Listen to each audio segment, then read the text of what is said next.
crawled off the bus and crawled into the house, and she said she couldn't see, and we thought she was kidding. Her mother came and took her to the ER, and then we found out that she had to, they life-started her to the Children's Hospital in Hartford, and I just couldn't believe it. I didn't know if I was ever going to see her again. When he told me to go out of the emergency room, I knew something was seriously wrong.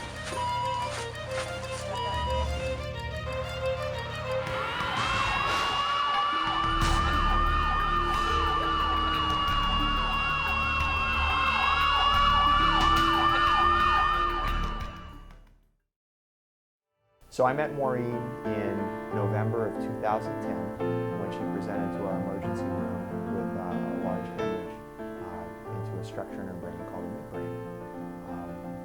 She very sick on arrival and required some neurosurgical care in our ICU. She was very active, always very funny, very fun to be around. She was a star soccer player. It was her favorite sport. She also played softball, and she enjoyed ice skating very much. She was just a really, really great kid to be around, and very sensitive, very sweet and caring. Everybody who would meet her just fell in love with her. She's very friendly, gets along well with others. She's just fun to be around. An arteriovenous malformation is a circumstance where there's direct communication between the arteries and the veins. That creates a circumstance where there's high flow between those two beds of vessels, and it presents a circumstance where bleeding can occur and be quite damaging. In terms of what type of damage, it really depends on where that type of malformation occurs. In Maureen's case, it was in a very deep and very sensitive area of the brain. It's something that a parent never wants to hear about their child. I can't even describe it, put it into words. Of course I was scared, but it goes beyond being scared at that point. I didn't know what to do. It was very surreal. I didn't know how to feel. I just wanted it not to be happening.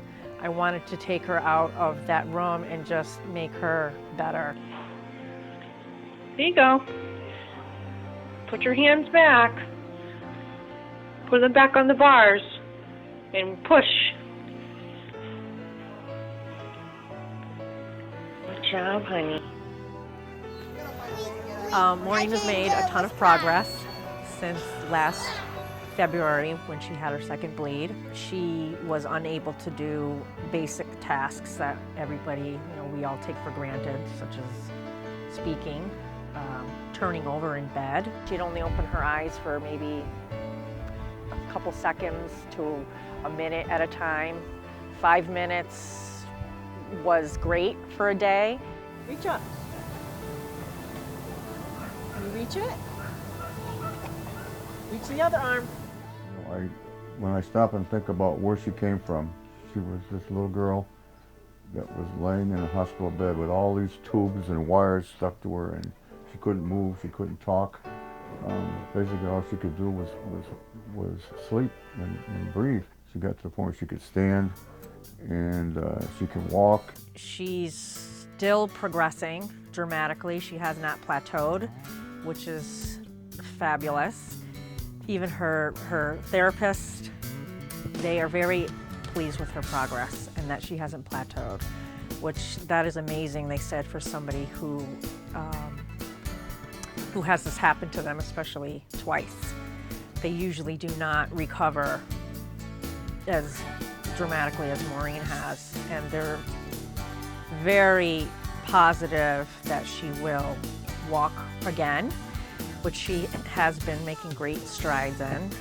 Good job, keep going, keep going. I think probably the most thing I'm proud of most is that her attitude, she does not give up. A lot of times I tell her, you know, be careful, you're going to hurt yourself, and she'll continue, she'll try and do it, and even though she falls on her butt, you know, she'll get right back up again and try again. So I'm convinced that she's going to, you know, make a full recovery. Maureen's severe initial disabilities have required a number of different types of therapies, to include physical therapy, occupational therapy, speech therapy, and several other variants of therapy, to include hippotherapy using horses. We're working on riding skills. We're working on building core strength for Maureen, and we've seen amazing progress since she's been here riding. Especially today was probably her best ride yet. She's able to stay centered on her horse, which is something we've been working on, keeping her balanced while she's sitting on the horse that's moving her front to back. She's able to balance against that action and stay centered. She holds her head up high while she's riding, and you may or may not have noticed as she walks, she tends to keep her head down. So this is something we've been working on with riding, and we've seen great progress, is that she sits up tall, she holds her head up, she's looking up over her horse's ears. She is able to tell her horse walk on in a nice loud voice that everybody can hear. So we've seen her projection of voice also increase, because she knows she needs to speak up so that her horse can hear her. She's a pleasure to work with. She's got a great giggle. We love to hear her laugh, and probably trotting is her favorite thing to do, where the horse goes a little bit faster. So that's kind of Maureen's reward for steering and working hard and all the other things. We get to do a little bit of trotting. I think she feels a sense of accomplishment. Wow, nice.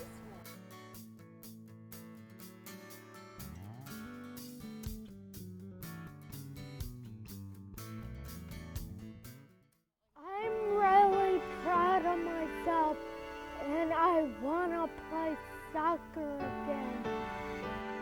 She is sensitive. She's brave. She's a very spirited young lady.